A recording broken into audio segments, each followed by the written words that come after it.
Hello, welcome to the program. My guest today is a leading voice on European reform, and particularly on the need to integrate the EU's single market in order to make the bloc more competitive, while the EU faces huge global challenges. Enrico Letta was Prime Minister of Italy in 2013 and 2014, and leader of the Italian Democratic Party in 2021 to 23. He is now the Dean of IE University in Madrid. And Enrico Letta is the author of a much-quoted high-level report on the future of the EU single market. Welcome to the program, Mr. Letta. It's a pleasure. Let's start with the Iran war. Where are the Europeans in all this? Do they actually have a voice? Europeans are, first of all, too divided in the way in which they have to react to Trump. I think the war is a big mistake, was a big mistake since the beginning. It was a mistake also in the way in which Trump decided to run this war, without scenarios or scenario B, C, without knowing how to deal with the different consequences, as the Hormuz is one of them. I think we will pay a cost, of course, a cost of human lives in part of the world, but the big problem is the fire in the Middle East.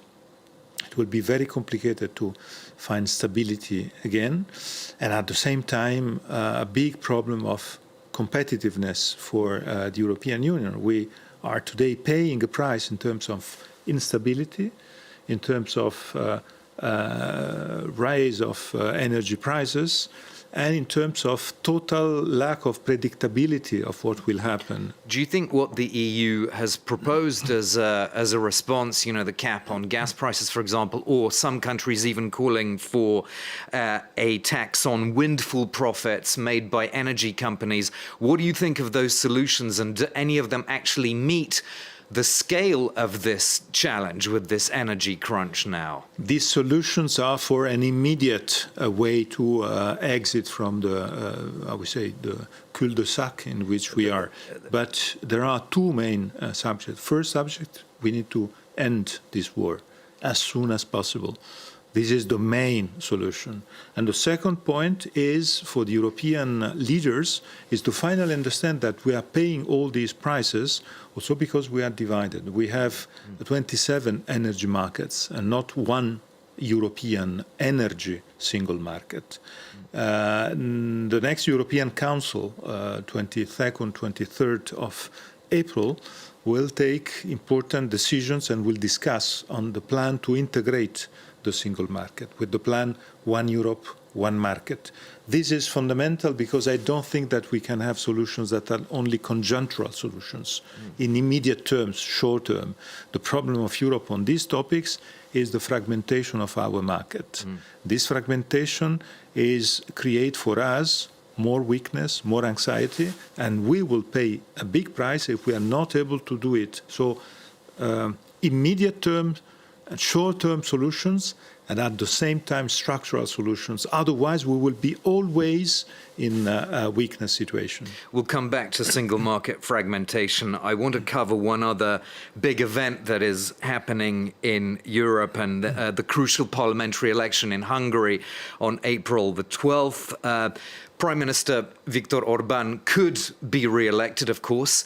Do you think the EU leaders actually, do you get the sense that they have a plan for that scenario in which he's re-elected and the 90 billion euro loan to Ukraine continues to be blocked? Because the EU seems very much to be in wait-and-see mode, just one step at a time, and not much long-term thinking. I think we have to be tougher than we were in the past, for the very simple reason that with the President Trump approach to Ukraine, totally unpredictable, and we can't, not a totally unreliable attitude, we can't be divided within the European Union.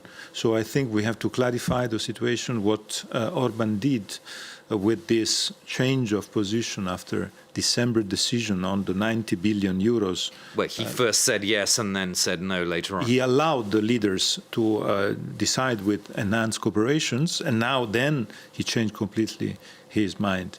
I think the Union has tools to oblige one country to be reliable.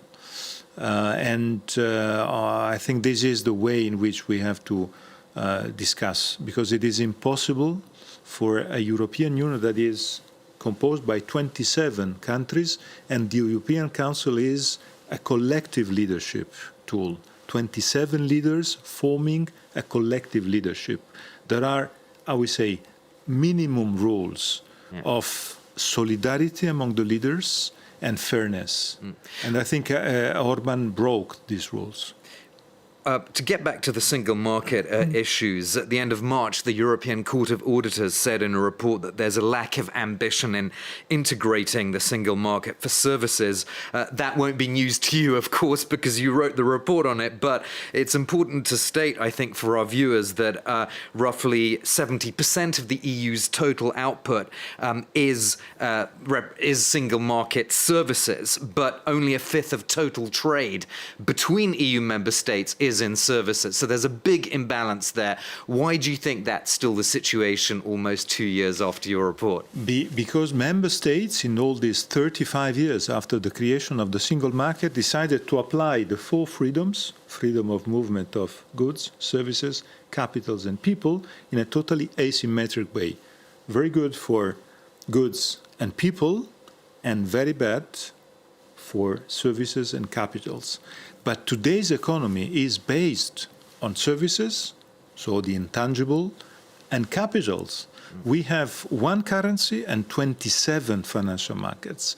The consequence of that is the fragmentation. The fragmentation is creating a totally unbalanced situation with the American market, which is integrated, one market, with, of course, a scale-up outcome that is totally different from the internal situation in Europe, where because of the fragmentation, the dimension of our financial institutions is absolutely not at the level of what we today need in a competition with the US. So we are paying a big price. I hope the European Council approved the plan on one Europe, one market. So the integration of the financial market final phase is in the final move. Now is necessary to be in an urgency need.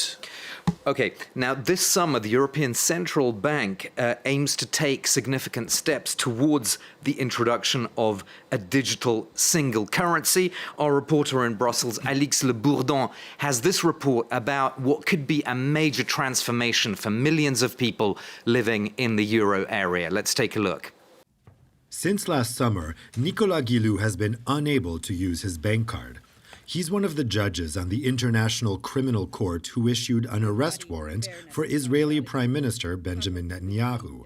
As a result, he was sanctioned by the United States, a major ally of Israel. Since then, the judge has been experiencing the consequences of European dependence in banking matters on a daily basis. I was in a train station in the Netherlands a few weeks ago. There was a sign that said, "No cash." It had logos of payment methods, all Chinese or American. So that means when you are a European citizen and a foreign country cuts off your payment options, you no longer have any way to pay. This shows that we absolutely must regain sovereignty because it is, in fact, a huge vulnerability. Today, it's happening to 11 ICC judges and prosecutors, but it could happen to many more people. It's a crippling situation that led this judge to take a close interest in the digital euro project being discussed in Brussels. It's a form of electronic money issued directly by the European Central Bank and distributed by private banks. We do not have any generally pan-euro area payment solution. So what digital euro would do, it would create this payment infrastructure on which the private banks and private payment solutions could build further. But the banking sector doesn't see it that way. Even though the plan includes a limit on holding digital euros, banks fear losing their customers' deposits to this public currency. Banks are obviously afraid of a loss of liquidity, and above all, they fear that in the event of banking stress, all of a sudden, bank savings will relocate to the European Central Bank. A digital euro could restore banking sovereignty to the EU. But one question remains. Will it be enough to convince people, given that 1 in 10 Europeans now holds cryptocurrencies independent of states, such as Bitcoin? So, Enrico Letta, we saw in that report the idea of independence from American payment providers is really key to this whole project, isn't it? I think the reportage was very good and very well done, because the story of the judge is an incredible story, and it's something that shows our dependency. So sovereignty for us means integration. If we are only working at national level, this national level means sending gifts to the US, to China, and sovereignty today is only at the European level, a true sovereignty. Otherwise, we keep our national sovereignty, that is a fake sovereignty, and this sovereignty will be only a gift for the others. We'll end on that very interesting sentence. Thank you so much for being my guest, Enrico Letta, former Prime Minister of Italy and Dean of IE University in Madrid. Glad you could join us for this episode, and we'll see you again soon on the program.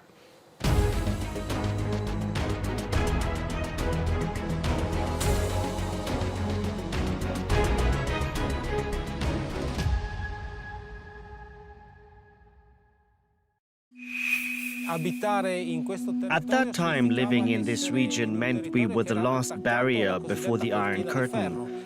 There was a real concrete fear of an invasion by the communist countries of the Warsaw Pact. At the height of the Cold War, an American anti-communist strategy was deployed in Europe, operating clandestinely. A close friend told me about an organization that was training individuals for missions in the service of Italy. He asked me if I'd be interested, and I said, yes, absolutely.